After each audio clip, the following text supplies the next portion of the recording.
If you searched Honda Acty Truck review, here's what makes this one different. It's not from a YouTuber who bought one truck for a video.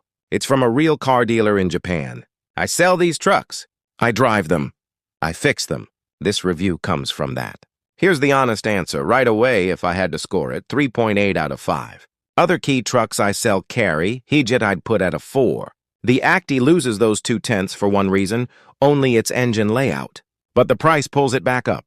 It's usually the cheapest K truck you can find, and that counts for a lot.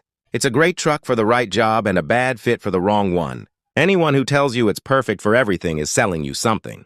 Let's go through exactly where that line sits. Start with what it's like to drive. In Japan, nobody complains that the Acty is weak on the highway. Push the pedal and it'll do 100 km/h, about 62 mph. But these trucks are normally driven loaded with cargo, so most drivers stay under that the everyday. Cruising pace on a Japanese highway is closer to 80 to 90 km/h, about 50 to 56 mph. So why do Americans say it's not built for the highway? The truck didn't change. The highway did.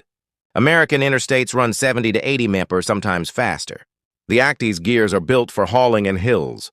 Not high speed, so at those speeds the engine works hard. The boxy shape fights the wind and there's not much power left for passing. Owners who've actually driven these on U.S. interstates say the same thing fine, up to about 65 mph, but 75 and up is pushing it. In town, none of that matters. The tight turning radius beats almost any other truck, and the upright seat gives you better visibility than a modern pickup. On cargo, the Acty doesn't really stand out from other key trucks. It carries about what you'd expect for the class, nothing more, nothing less. Ride quality is the same story. Day to day, I don't notice much difference between the Acty and other key trucks, though customers do sometimes tell me the handling feels good. Compared to an American pickup truck, though, that difference is obvious. This is a much smaller, lighter, more basic ride altogether. And that's true of any key truck, not just this one. Now, fuel economy, the number everyone actually wants. One thing first, these numbers come from real owners in Japan, not U.S. highway driving. On the trucks, you can actually import the older HA3 and the more common HA6 and HA7. Real owners get about 23 to 36 miles per gallon, depending on the truck and the transmission. That's lower than some numbers you'll see online. Here's the likely reason. Japan means more city driving, more stopping, starting, sitting in traffic. Higher numbers online usually come from long, steady highway driving. Stop-and-go traffic is hard on any small engine. That's probably why the Japan numbers run lower. Either way, this is the most honest number you'll get. Use it as your real-world baseline, not the best case. Running costs follow the same pattern. Cheaper than a typical American pickup truck. Insurance is usually inexpensive, mostly, because many states only allow key trucks on private property or off public roads, and that comes with lighter requirements. Basic maintenance oil, air filter, spark plugs isn't expensive either. One warning compared to other key trucks, like the Suzuki Carry or Daihatsu Hijit, the Acty has fewer parts available in the U.S. Don't assume it's the cheapest K truck to own. It isn't always. Now let's talk about where this truck actually struggles. The biggest problem comes down to one thing. The engine sits at the rear under the bed, while the radiator stays up front. That means a long cooling line running the length of the truck. And a long line is hard to fully bleed of air. Trapped air is exactly what leads to overheating, and repeated overheating is what eventually blows the head gasket. I've seen exactly what that means twice with my own eyes. Air conditioning trouble comes from that same root cause. The AC compressor sits back at the engine too, so the line running between the dashboard controls, and the compressor is just as long as the cooling line. A longer line means more places for it to corrode or leak refrigerant over the years. It also puts real load on that rear engine if the idle is out of tune. Switching the AC on can make the engine idle rough, sometimes even stall. None of my own customers have hit this one, but I've seen it come through other Actys at my shop. And it's another reason my mechanics aren't fans of working on this truck. There's also a smaller, everyday headache tied to that same layout. Any real engine inspection or repair means unloading the bed first, since that's where the access point is. It sounds minor. In practice, if a customer's bed is full of tools or equipment, it's one more errand before the truck can even go on the lift. I once sold an Acty to a customer who absolutely loved it. A year later, it needed a complete engine replacement. After that, I told myself I'd be careful about stocking Acties. Then it happened again, a different customer, another Honda fan, another Acty. That time it didn't need a full engine swap, but it came close enough to worry me. My own mechanics have told me straight. If they can avoid working on an Acty, they'd rather not.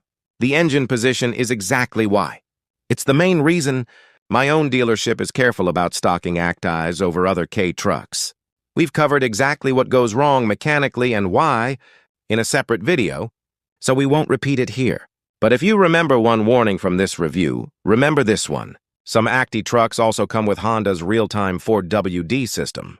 It runs in rear-wheel drive to save fuel, then shifts power to the front wheels the moment it feels a slip. It's a smart system, and it deserves its own full video, which is exactly what's coming next. So we'll leave the details there. So who is this truck actually right for? Two kinds of buyers, honestly. First, if you want the cheapest K truck you can find in Japan, the Acty is usually it. Real buyers choose it for exactly that reason. Second, buyers who just like the Honda brand tend to gravitate toward it more than any technical reason. Where my own shop is in the city, most of the Actys that come through aren't farm trucks. They're work trucks. Construction is the biggest group, by far, followed by painters and electricians. Tradespeople hauling tools and equipment, often with a simple cover over the bed to keep everything dry. A lot of them actually run two vehicles, something like a Hiace van for the big loads and a K truck, like the Acty for tight job sites, where a full-size van just won't fit. That's the everyday use I actually see, far more than the classic farm truck image most people picture. One habit almost every owner here picks up: laying a rubber mat in the bed.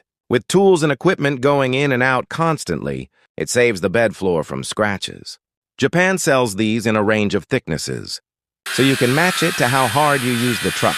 If that sounds familiar, it's the same idea as a bed. Liner on any American pickup, just sized for a much smaller bed. One more thing worth knowing. Honda ended Acty truck production in 2021. Fewer of them are coming through auctions lately, and the supply isn't growing. Beyond that, someone who wants a cheap, capable second vehicle for hauling, errands, farm work, or tight spaces, and isn't counting on it for regular highway driving, or as the only family vehicle. If Honda had solved that one issue, this would easily be one of my favorite key trucks ever built. Every Acty you can import today is already part of Honda's history. No new ones are coming, so if you're thinking about buying one, you're not just buying a cheap work truck. You're buying one of the last true key trucks Honda ever built. Would I buy one today? Yes, but only if I knew exactly what to inspect first. If that's your use case, these numbers give you a real picture. Before the truck ever reaches your driveway, if it's not your use case, better to know now than after you've already imported one. And if you're considering a 4WD Acty, watch that video next. Most buyers don't understand how Honda's real-time 4WD actually works, and it can change which truck you should buy.